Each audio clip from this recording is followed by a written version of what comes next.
Hey everyone, Zovig here.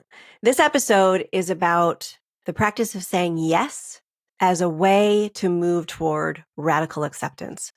This is inspired by the book Radical Acceptance by an incredible author and spiritual teacher by the name of Tara Brach. If you haven't read it, check it out. Essentially, wherever there is judgment, there is stress. And I'm noticing my own ability to judge and be critical of far too many things that just don't require it.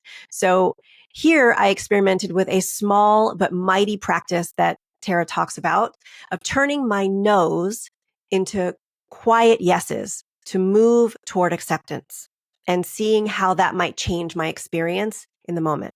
So I talk about what acceptance is and what it is not. And I share a little bit from my personal life about where I experimented with saying yes.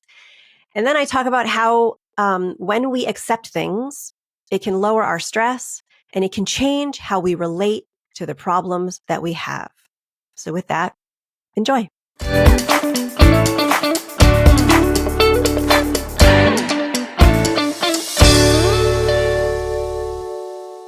I want to share a bit about acceptance. The reason that this is coming up is because I've been noticing my own tendency to react to things, little everyday things that aren't in and of themselves a big deal, but those moments of reaction become energetic speed bumps for me. They interrupt my flow and they get in my way. So let me explain.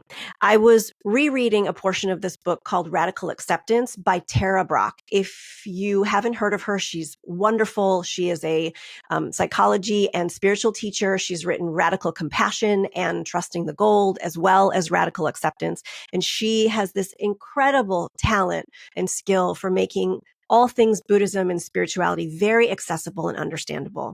She described this story about being at a retreat, and suddenly she became hypercritical, super reactive about everything and everyone that was there.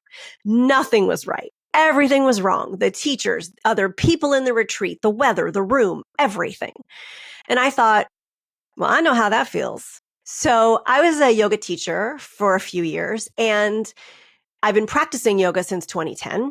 My training was very special and valuable because it taught us not only about the physical practice of yoga, but also how to teach and lead a class, the importance of timing, being very intentional with your words, looking at your students and speaking to what's going on in their bodies and in the room versus just sort of calling a pose in a robotic way. I was taught to be with my students. I learned how to listen to things that weren't being said in my training. But lately, just as a student, I've been having a terrible time in my yoga classes because I have become so critical and judgmental about the teachers, down to how they pronounce the Sanskrit names of the poses, if they even do use the Sanskrit name of the poses. And if they don't, that's another thing for me to criticize. It's gotten to become that I am calling it hate practicing, because I can't even get through a class without criticizing. The teacher's talking too much. They're talking too little. They're not giving us enough time to breathe or sit in a pose, the temperature, the music, everything. It was just like Tara Brach. I have even left a couple of classes out of frustration. And this makes for a very, very unfun experience. And quite honestly, it is the opposite of yoga. I am slightly embarrassed saying this stuff out loud. So back to the passage in this book. I'm reading about Tara Brach's experience and how she chose to approach her own moody, bitchy, critical self. She writes, quote, "Tired of the aversion, I decided that instead of resisting everything, I would agree to everything. I began to greet whatever arose in my awareness with a silently whispered yes. Yes to the pain in my leg. Yes to the blaming thoughts. Yes to the sneezes, and yes to the irritation and gloomy sky." She decided to accept her moody complaints with a kind yes. Instead of resisting her own thoughts, resisting all that was going on around her, i.e. criticizing and judging it, she decided to play with the word yes. And each time she had a thought that was a no, she replied to herself with yes, and noticed that, again, quote, the dark cloud of no was replaced by the expansive sky of yes that had endless room for grouchiness and irritation. Moods and sensations and thoughts moved through the friendly skies of radical acceptance. I felt the inner freedom that comes from agreeing unconditionally to life. So her no's came and went. They didn't settle in her and build up, because I know for me, if I start judging or criticizing, if I let it settle in, the judgment can build inside me. It's like you have this conversation in your head and it can get more and more intense the more you entertain that judgment and criticism. So she allowed herself to feel critical and judgmental and said yes to it. And then the judgment would leave just as quickly as it had showed up. What I get from this is simple. Shit is going to show up in my life that I don't like. That is not my preference. If I resist it by complaining or judging it, because that is a form of resistance. Judging is a form of resistance. I hold on to these complaints and judgments like they are my truth. And then they become my truth. They become my world. They become my beliefs. They can drive my behavior. Now, I gave you an example of yoga. That's one place where I can be hypercritical. Also, on the road, driving is where I can be hypercritical. So over the last week, I've been trying out this yes. I've been saying yes specifically when I have a reaction about something being wrong. And here's where I noticed that those reactions showed up the most readily. One was, as I said, on the road driving, criticizing other people's driving. Getting an email back from a potential client that was not what I had hoped for. When my dog comes into my office multiple times a day to compel me to go outside and run the hose so she can chase it. With myself, I got a pretty bad cold over the last week after traveling, and it took me down for a few days. Did not like that. Had a lot of judgment about that. Even having my debit card number stolen, which meant I had to replace it, and all of the auto payments that got rejected as a result of that card being stolen. So that was where I was playing with my own yes and trying to flip my criticisms into a quiet yes. So I did exactly what Tara Brach said. I said a silent yes to what was happening. In almost every one of those circumstances, I first jumped to the judgment or criticism, and then I interrupted myself, sometimes out loud with, this is a yes. I am a yes for this. And I noticed that sometimes, not every time, there was a subtle but very clear difference in my immediate response to that yes. It was like putting a pin in a really full balloon and letting some of the air out. Even just reminding myself that I was to say yes kind of diffused me. And I moved through the experience quicker. And I let go of the judgment faster. And it felt less stressful, because judgment is stressful. It takes a lot of energy to judge and to criticize. It takes thought. It takes a story that wraps around that thought. And the stories can become really elaborate and contain reasons and justifications and information that we think we have, but we actually don't. And then if we're really clever, we create these sort of judgment committees and we go and we commune with the people who we know will agree with us. Judgment even causes physical stress, like elevated blood pressure and a racing heart and anxiousness. At least for me, I can experience that sometimes, especially if it's on the road. So saying yes just in the last week has shown me how many things I can say no to without even realizing it. I was objecting to my own body that needed rest. It wasn't okay to need downtime because I had just come back from a weekend away, which was fun, but not quite relaxing. And oh, by the way, why can't I just bounce back from a busy weekend like I used to at 46? I was objecting all over the place to myself. And I remember years and years ago in my 20s, a really amazing therapist said to me, Zovig, it seems like you object to your own feelings. Like whatever you're feeling isn't allowed. So I can criticize outwardly and then I can criticize myself for being critical. It seemed to him that the way I was reacting to my own feelings is that I should be feeling something else. And so if we don't allow ourselves to feel this, as Tara Brach calls it, grouchiness and moodiness, if we don't allow ourselves those things and say yes to those things, then what happens is we stuff them down, which I'm sure you know could cause them to leak out and in some cases explode at very inopportune moments. Saying yes is a way to accept what's happening and then allow myself to make a choice about it.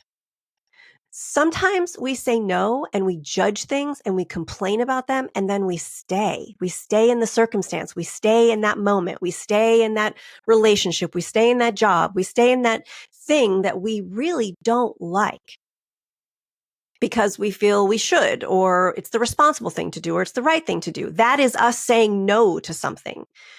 But saying yes, or what Brach is really talking about as accepting, what's happening is it objectively frees our minds to make a choice about whether or not we want to be there. Keep doing the thing that we're judging or make a change. So I want to address a couple of initial questions that come up when we talk about acceptance in coaching. Because this comes up a lot in coaching. It comes up a lot in group trainings and in group coaching experiences. This idea of accepting the things that are difficult for us, that we don't like, that are not our preference, the behaviors of other people, the situations that we're in, and how our companies run, and why do they do this, and why was this decision made, right? All of these things that are put in front of us that are not our preference. A question that I will get is, but what's happening? What if what's happening is dangerous or toxic? Should I be saying yes to that? Okay. Acceptance or saying yes is not the same as tolerating or allowing things that are harmful to continue to occur. What you're saying yes to is the fact that it is occurring versus why is this happening? This shouldn't be happening. Instead, we're saying, yes, this is happening. This is where we are. And just by saying yes to it from that perspective, you can take the judgment out of the experience. When you take the judgment out of the experience, you can relate to the experience differently. Because when we're judging something, we're not looking at a situation clearly. We're not able to make a conscious choice about what, if anything, we would want to do for ourselves in that situation. When I was not accepting that I had a cold, which was making me completely exhausted, I was forcing myself to get through my day and just do the work and just get through. But when I experimented with the yes, I freed up the part of me that was judging to then create a plan. I decided on what things needed my attention. And when those things were done, I laid down. And I did it a few days in a row. And because that was a conscious choice, it wasn't something I was fighting against. So I got the benefit of the rest. Something else that I hear people say is, fine, it is what it is. I'll just accept it. And they sort of throw up their hands, and it's clearly not acceptance, but they're it's like an acquiescing kind of moment. That's not quite acceptance. That's more resignation. Acceptance and saying yes are not the same as resignation. Accepting is acknowledging and being with the truth of a situation. I always use this example with my clients. Let's say you ordered a white coffee table online, and the table shows up and it's blue. You call the place you ordered it from and you say, hey, you sent me the wrong thing. And they say, oh, we're so sorry, but we don't have any more white ones, and this table was final sale. So you can't return it. Someone who is resigned in this situation will feel like they've been forced. They'll look at it every day. They'll get mad. They'll tell the story about how this place screwed them over to anyone who will listen. And now they've got this stupid blue coffee table that doesn't go with anything in their house. And so every time they look at it, it just sort of regenerates itself over and over and over again, that feeling. That's resignation. Fine, I guess I have no choice. And you kind of do it reluctantly. Acceptance is different. It's, wow, okay, this coffee table's blue and I'm pretty pissed about it. But here we are. So now this is going to affect my design choices. Or perhaps I could resell it on Facebook Marketplace and recoup some of the money I get to go get the one I actually want. Resignation is like a perpetually open wound that you willingly keep poking at. But acceptance puts you at choice. You have more say. And I love this idea of just saying a quiet yes to something when it would normally be a loud no. It's powerful. It's a small practice that can diffuse you. And by you, I mean me, so that we can free ourselves up to make choices around even the moments that are not our preference. I've been playing with yes a lot over the last week. In fact, I just did it this morning in a class that I had never taken before. And it was a yoga sculpt class. And it was a teacher I'd never had. And the room was packed and everybody was talking and boisterous. And there was a lot of energy. And I thought, whatever this is, whatever shows up, I'm going to be a yes. And the teacher came in and she turned the music on very loud. And she, in an effort to speak loudly to be heard, she didn't realize she was yelling. That is absolutely something I would have criticized last week. This time I just started laughing because I just said, nah, we're going to be a yes here. We're going to be a yes. And you know what? The workout was great and I had a great time. And it turned out a very different experience for me, all because I thought, this is a yes. So I've been playing a lot with that over the last week, and it's bringing some awareness to me about how much opinion I have about things and why. Why is that necessary? What does it bring me to have an opinion about everything? And who do I become when I have all of those opinions? These are the questions I'm starting to ask myself now. The good news is that even when I don't like a class or I don't like a situation, I see more clearly that when I am a yes for it and being in acceptance versus being in resistance or resignation, I give myself more opportunity to make a choice and I ease my own stress. I like little practices that ease my stress, and saying yes seems to have become one. So I hope that you will give this practice a try. If you're somebody who can find little things wrong with everything, and by the way, you're not alone. Everybody does this to some degree. We all have our things that we are critical of and that we prefer. So we can all bring judgment to just about anything. But I urge you to get curious about what you're reacting to and why, and see if you can play with this is a yes and see how it might change your experience in that moment and who you might become if you're a yes instead of a no. That's all for now. See you back in 2 weeks. I hope you have a great day and take care of yourselves. Lots of love and big energy.